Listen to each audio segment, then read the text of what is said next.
ಈ ಪ್ರಾರಂಭಿಕ ಹಂತದಲ್ಲೇ ಇದನ್ನು ಮೊಟಕುಗೊಳಿಸಿದ್ರೆ, ಲಾಠಿ ಚಾರ್ಜ್ ಮಾಡಿ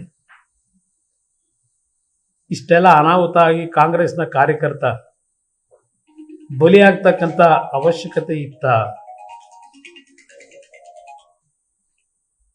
ಇದನ್ನು ಕೇಳಲಿಕ್ಕೆ ಬಯಸ್ತೀನಿ. ಇಲ್ಲಿ ಈ ಘಟನೆ ಪ್ರಾರಂಭ ಆದಾಗ ಬಹುಶಃ ಮಾಧ್ಯಮದ ಸ್ನೇಹಿತರು ಅವತ್ತು ರಾತ್ರಿ ಎಲ್ಲ ಪ್ರತಿಯೊಂದು ಕ್ಷಣ ಕ್ಷಣದ ಮಾಹಿತಿಗಳನ್ನು ನೀವೇ ಇಟ್ಟಿದ್ದೀರಿ. ನಾವೇನು ವಿಡಿಯೋ ತಂದು ತೋರಿಸ್ಬೇಕಾದ ಅವಶ್ಯಕತೆನೂ ಇಲ್ಲ, ಜನಾರ್ದನ್ ರೆಡ್ಡಿನೂ ತೋರಿಸ್ಬೇಕಾದ ಅವಶ್ಯಕತೆ ಇಲ್ಲ. ಇಲ್ಲಿ 7 ಬಾರಿನೋ 8 ಬಾರಿನೋ ಗುಂಡಾರಿಸ್ತಾರೆ. ಆ ಸೌಂಡ್ ಕೇಳ್ತದೆ ಟಿವಿನಲ್ಲಿ. ನಾನು ನೋಡಿದಾಗ ಆ ಸಂದರ್ಭದಲ್ಲಿ ಆ ಗುಂಡಾರಿಸ್ತಂಥ ಘಟನೆಗಳೇನಿದೆ, ಅದಕ್ಕೆ ಹೇಳಿದ್ದು ಈ ಸರ್ಕಾರ ಬದುಕಿದೆಯೋ ಸತ್ತಿದೆಯೋ. ಸಿದ್ದರಾಮಯ್ಯನವರೇ, ಅದು ಎಂಥದ್ದು ದೇವರಾಜ ಅರಸು ಅವರ ಆಡಳಿತ ನಡೆಸಿದಂಥ ದಿನಗಳ ದಾಖಲೆಗಳನ್ನು ಮುರಿದು ಕರ್ನಾಟಕ ರಾಜ್ಯದಲ್ಲಿ ಅತ್ಯಂತ ಹೆಚ್ಚಿನ ಅವಧಿಯ ಮುಖ್ಯಮಂತ್ರಿ ಮಣ್ಣುಯ್ಕಬೇಕು. ಈ ದಾಖಲೆ ನಿರ್ಮಾಣ ಮಾಡ್ಕೊಂಡು ಇತಿಹಾಸದಲ್ಲಿ ಬರೆಯೋದು ನಿಮ್ಮ ದಾಖಲೆ ಅಲ್ಲ. ನಿಮ್ಮ ಈ ಅವಧಿ ಒಳಗೆ ಯಾವ್ಯಾವ ರೀತಿ ನಡ್ಕೊಂಡಿದ್ದೀರಿ, ಯಾವ ರೀತಿ ಈ ರಾಜ್ಯದ ಜನತೆಯ ರಕ್ಷಣೆ ಮಾಡಿದ್ದೀರಿ, ನಿಮ್ಮ ಆಡಳಿತದ ವೈಖರಿ ಏನಿತ್ತು, ಇದನ್ನು ಮುಂದೆ ಯಾರಾದರೂ ಒಬ್ಬ ಇತಿಹಾಸಕಾರ ಬರೀತಾನೆ. ನಿಮ್ಮ ಅವಧಿದಲ್ಲ ಬರೆಯೋದು. ಇವತ್ತಾರ 4 ಜನ ಹೇಳ್ಬಹುದು, ಇವತ್ತು ದೇವರಾಜ ಅರಸು ಅವರ ದಾಖಲೆ ಮುರಿದು ಬಿಟ್ರು ಅಧಿಕಾರದಲ್ಲಿ. ಏನ್ ಹೇಳ್ತೀರಿ? ಆ ಘಟನೆ ನಡೆದ ದಿನ ಏನೋ ಮಾಧ್ಯಮದಲ್ಲಿ ಏನೋ ಒಬ್ಬ ಮಂತ್ರಿ ಆ MLA ಕೈನಲ್ಲಿ ಮಾತಾಡಿಸೋದಕ್ಕೆ ಪ್ರಯತ್ನ ಪಡ್ತಾರೆ. ಫೋನ್ನೇ ರಿಸೀವ್ ಮಾಡಲಿಲ್ಲ, ಗರಂ ಆದ್ರು, ಫೋನ್ ಬಿಸಾಕಿದ್ರು. ನೀವೇ ಟಿವಿಗಳಲ್ಲಿ ತೋರಿಸ್ಕೊಂಡಿದ್ದೀರಿ. ಮುಖ್ಯಮಂತ್ರಿಗಳೇ, ನೀವು ಹೇಳಿರೋದು ಗಾಳಿಯಲ್ಲಿ ಗುಂಡು ಹಾರಿಸಿದಾಗ ಎಡವಟ್ಟು.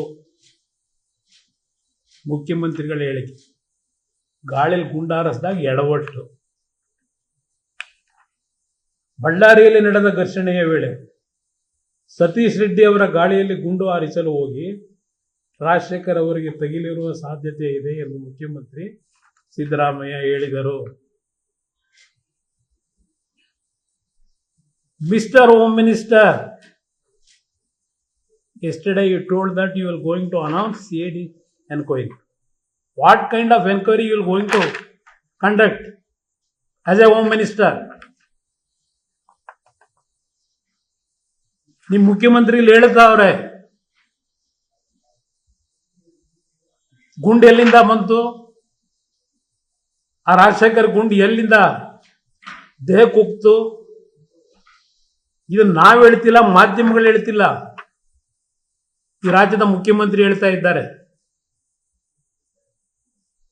ಸತೀಶ್ ರೆಡ್ಡಿ ಅರೆಸ್ಟ್ ಮಾಡಿದ್ರೆ ಅವರಿಗೆ ರಾಜಾತೀತ್ಯ ಕೊಟ್ಟಿರ್ಲಿಲ್ಲ, ಆಸ್ಪತ್ರೆಗೆ ಕರ್ಕೊಂಡ್ಬಂದು ಇಟ್ಕೊಂಡವರಂತೆ.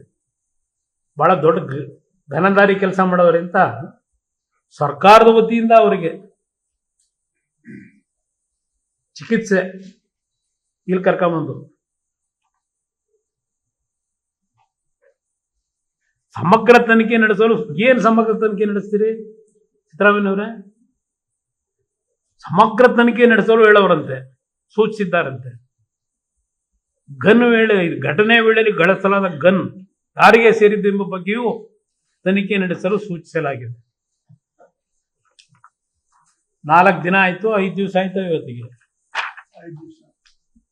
ಕ್ಷುಲ್ಲಕ ಕಾರಣಕ್ಕೆ ಗಲಾಟೆ. ಇದು ಮುಖ್ಯಮಂತ್ರಿಗಳ ಹೇಳಿಕೆ. ಇನ್ನ ಮುಖ್ಯಮಂತ್ರಿಗೆ ಹೋಮ್ ಮಿನಿಸ್ಟ್ರಿ ಕೇಳಲಿಕ್ಕೆ ಬಯಸ್ತೀನಿ. ಇಲ್ಲಿ ನಮ್ಮ ಗ್ರೇಟ್ ಡೆಪ್ಯೂಟಿ ಚೀಫ್ ಮಿನಿಸ್ಟರ್ ಇವರು ಪ್ರಧಾನಮಂತ್ರಿಗೂ ಎದುರಲ್ಲ, ಕೇಂದ್ರದ ಗೃಹ ಸಚಿವರಿಗೂ ಎದುರಲ್ಲ. ಇವರ ಹೇಳಿಕೆ ಭರತ್ ರೆಡ್ಡಿ ಬೆನ್ನಿಗೆ ನಿಲ್ತೀವಿ ಎಂದು DCM DKC.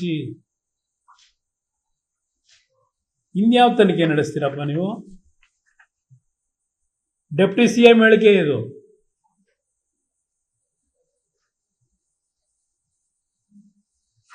ಇಲ್ಲಿ ಹೇಳ್ತಾರೆ, ಭರತ್ ರೆಡ್ಡಿ ಬಳ್ಳಾರಿಯ ಪರಿಸ್ಥಿತಿ ಶಾಂತ ಮಾಡುವ ಪ್ರಯತ್ನ ಮಾಡಿದ್ದು ಕಾಂಗ್ರೆಸ್ ಪಕ್ಷ ಅವರ ಬೆನ್ನಿಗಿರಲಿದೆ, ಮತ್ತೊಮ್ಮೆ ಬಳ್ಳಾರಿ ರಿಪಬ್ಲಿಕ್ ಆಗಲು ಬಿಡುವುದಿಲ್ಲ. ಅದಾದ ಮೇಲೆ ಹೇಳ್ತಾರೆ, ಜನಾರ್ದನ್ ರೆಡ್ಡಿ ಬಳ್ಳಾರಿ ಕಾಲಿಡುವವರೆಗೂ ಒಂದೇ ಒಂದು ಗಲಾಟೆ ಇರಲಿಲ್ಲ, ಸಣ್ಣ ಅಹಿತಕರ ಘಟನೆ FIRಗಳು ಇರಲಿಲ್ಲ, ಅವರು ಬಂದ ಮೇಲೆ ಗಲಭೆಯಾಗಿದೆ. ಮಿಸ್ಟರ್ ಡೆಪ್ಟಿ ಚೀಫ್ ಮಿನಿಸ್ಟರ್, ನಿಮ್ಮನ್ನು ಕೇಳಲಿಕ್ಕೆ ಬಯಸ್ತೀನಿ, ಜನಾರ್ದನ್ ರೆಡ್ಡಿಗೆ ಸುಪ್ರೀಂ ಕೋರ್ಟು ಬಳ್ಳಾರಿಗೆ ಹೋಗಲಿಕ್ಕೆ ಅನುಮತಿ ಕೊಟ್ಟಿದ್ದು ಎಂದು? ಆಲ್ಮೋಸ್ಟ್ 1.5 ವರ್ಷ ಆಗಿರಬೇಕೀಗ ಅನುಮತಿ ಕೊಟ್ಟಿರ್ತಕ್ಕಂಥದ್ದು ಬಳ್ಳಾರಿಗೆ ಜನಾರ್ದನ್ ರೆಡ್ಡಿ ಹೋಗ್ಲಿಕ್ಕೆ. ಈ ಕಳೆದ 1.5 ವರ್ಷದಲ್ಲಿ ಜನಾರ್ದನ್ ರೆಡ್ಡಿಗೆ ಕೋರ್ಟ್ ಆದೇಶ ಕೊಟ್ಟ ಮೇಲೆ ಅವ್ರು ಏನು ಬಳ್ಳಾರಿಗೆ ಹೋಗಿದ್ದಾರೆ 1.5 ವರ್ಷ, ಎಷ್ಟು FIRಗಳು, ಎಷ್ಟು ಗಲಭೆಗಳಾಗಿದೆ ಜನಗಳ ಮುಂದಿಡಿ. ನಿರ್ಭೀತ, ನಿಷ್ಪಕ್ಷಪಾತ, ವಿಶ್ವಾಸಾರ್ಹ ಸುದ್ದಿಗಳಿಗೆ ಮತ್ತೊಂದು ಹೆಸರಾಗಿರುವಂತ ನ್ಯೂಸ್ 18 ಕನ್ನಡ ಈಗ ಆಪ್ನಲ್ಲೂ ಲಭ್ಯವಿದೆ. ದಯವಿಟ್ಟು ಇಲ್ಲಿರುವ QR ಕೋಡ್ ಅನ್ನ ಸ್ಕ್ಯಾನ್ ಮಾಡಿಕೊಂಡು ಆಪ್ ಅನ್ನ ಡೌನ್ಲೋಡ್ ಮಾಡೋದಕ್ಕೆ ಮರಿಬೇಡಿ. ನಿಮ್ಮ ಬೆಂಬಲ ಹೀಗೆ ಸದಾ ನಮ್ಮೊಂದಿಗಿರಲಿ. ಧನ್ಯವಾದ.